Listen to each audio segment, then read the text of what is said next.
Jadi yang sudah kita share, judul kajian kita pagi ini adalah orang dalam dan para buzzer rezim tidak akan minum dari telaga Kautsar.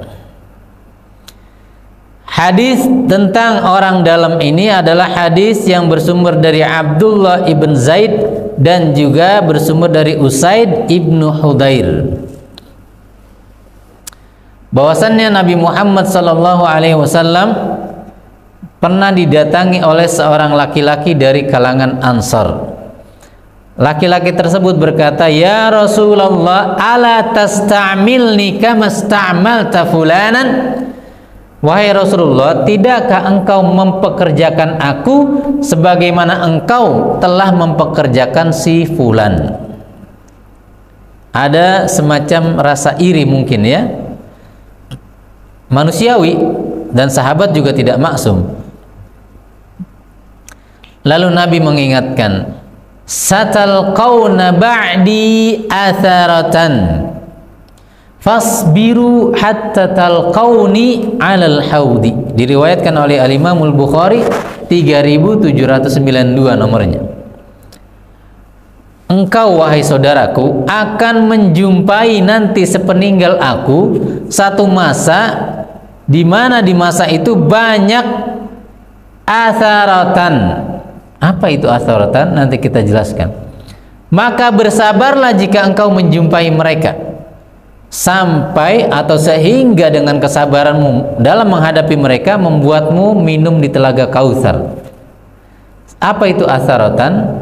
Makna satalqauna ba'di atharatan ay annal umara'a ba'di yufaddiluna 'alaikum ghairakum mimman huwa aqallu kafa'atan minkum.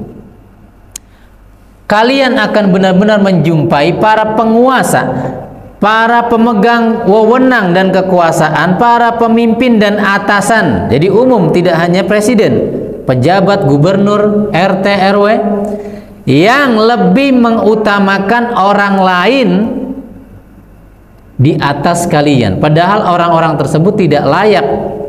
Padahal kalianlah yang lebih layak, tapi kalian diakhirkan, dikalahkan oleh orang-orang yang mungkin punya kedekatan dengan para penguasa itu. Nah, jadi orang dalam ini, kalau mafhum mukhalafahnya, menurut kami bahwa kalau orang yang bersabar menghadapi orang-orang dalam ini, para penguasa ini, para pemimpin ini, bisa minum di telaga Kautsar dengan kesabarannya menghadapi orang dalam ini, berarti orang dalamnya yang melakukan kecurangan, memberikan sesuatu pada orang-orang yang bukan berhak menerimanya, maka mereka tidak bisa minum telaga Kautsar, karena mereka melakukan sebuah kesalahan yang berkaitan dengan hablum minan nas atau huquqin nas, hak-haknya manusia, dan ini termasuk dosa besar. Bukankah kita sering mendengar sebuah hadis tentang al-muflis, orang-orang bangkrut, di mana mereka punya banyak amalan tapi punya banyak kezaliman terhadap orang lain. Dan setiap dosa yang ada ancamannya seperti di kisos ini di padang mahsyar, maka kategorinya wallahu a'lam sebagai dosa besar, sehingga mereka terhalang daripada minum di telaga Kautsar. Maka hati-hati kalau antum punya wewenang untuk mendahulukan orang yang antum kenal, padahal ada orang yang lebih dulu mendaftar kerja, tapi karena antum punya kedekatan dengan si fulan, antum dahulukan si fulan. Hati-hati ini. Itu namanya asarah, yaitu para pemimpin atau pemegang tampuk kekuasaan yang mendahulukan orang-orang yang tidak layak untuk didahulukan.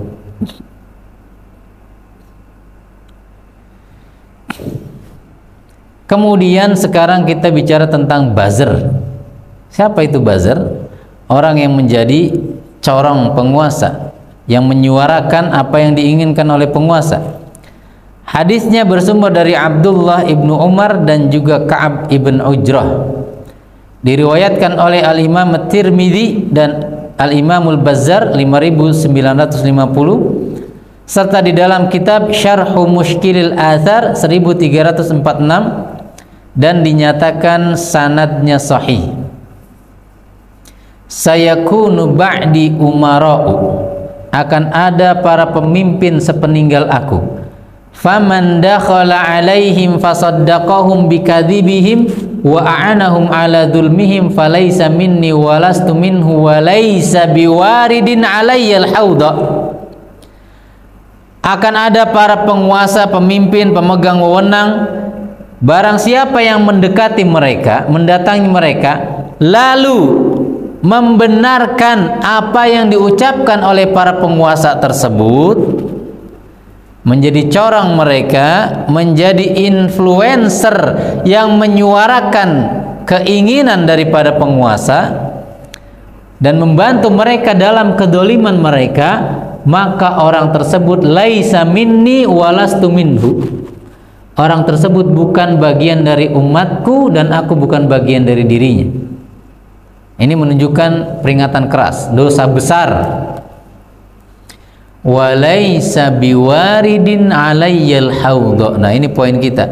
Buzzer, para corong-corong penguasa, influencer yang menyuarakan kebatilannya penguasa, menolong mereka dalam kedoliman mereka, tidak akan minum dari telaga Kautsar milikku. Na'udzubillah. Sebaliknya, waman lam yadkhul alaihim walam yu'inhum ala dzulmihim walam yusaddiqhum bikadzibihim fahuwa minni wa ana minhu wa huwa waridun alayya al-haudha.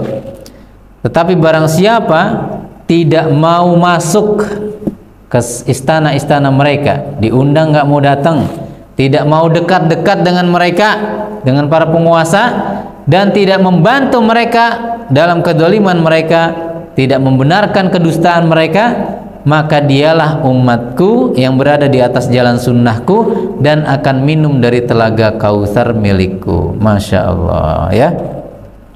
Kita lihat kayak kasus kemarin dia, ada slogan atau simbol Indonesia darurat. Nah, simbol itu kemudian di counter oleh para influencer bayaran yang sekali posting 35 juta dengan memposting Indonesia baik-baik saja. Nah, itu kan mengisyaratkan dia sebagai corongnya penguasa. Kalau itu adalah sebuah kedustaan padahal Indonesia tidak baik-baik saja, maka dia termasuk influencer yang membenarkan kedustaan penguasa. Jika benar, ya, maka dia tidak akan minum dari telaga Al-Kautsar kalau dia muslim, ya. Karena apa? Itu termasuk dosa besar sampai Nabi berlepas diri daripadanya. Kemudian yang terakhir mengenai makna sesungguhnya mereka telah murtad, mereka telah berbuat bid'ah, mereka telah mengganti agamamu wahai Nabi sepeninggal kamu.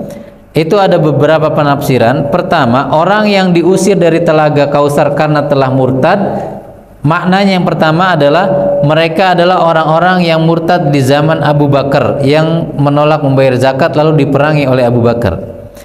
Makna yang kedua, yang murtad di sini adalah orang-orang yang saat Nabi hidup kemudian datang kepada mereka, Nabi mendakwahi mereka, mereka tetap pada kekufurannya, maka mereka lah yang tertolak. Jadi mereka adalah ummatul da'wah, bukan ummatul ijabah. Mereka lah yang dimaksud, yaitu orang yang didakwahi namun tetap kafir.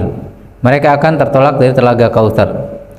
Kemudian yang ketiga, seperti yang sudah kita terangkan, adalah para pelaku dosa besar, bid'ah, dan juga orang-orang munafik yang akan terusir dari telaga Kautsar. Baik, saudara-saudariku sekalian yang Allah muliakan, demikian kajian kita di kesempatan kali ini. Mudah-mudahan menjadi motivasi dan inspirasi bagi kita untuk semakin meningkatkan amalan dan iman kita, agar kita termasuk bagian daripada orang-orang yang diakui oleh Nabi, innahu minni wa ana minhu. Dia adalah bagian umatku dan aku adalah daripada dirinya. Aku adalah orang yang berloyalitas kepadanya. Barakallahu fikum, dan silakan kalau ada yang hendak ditanyakan.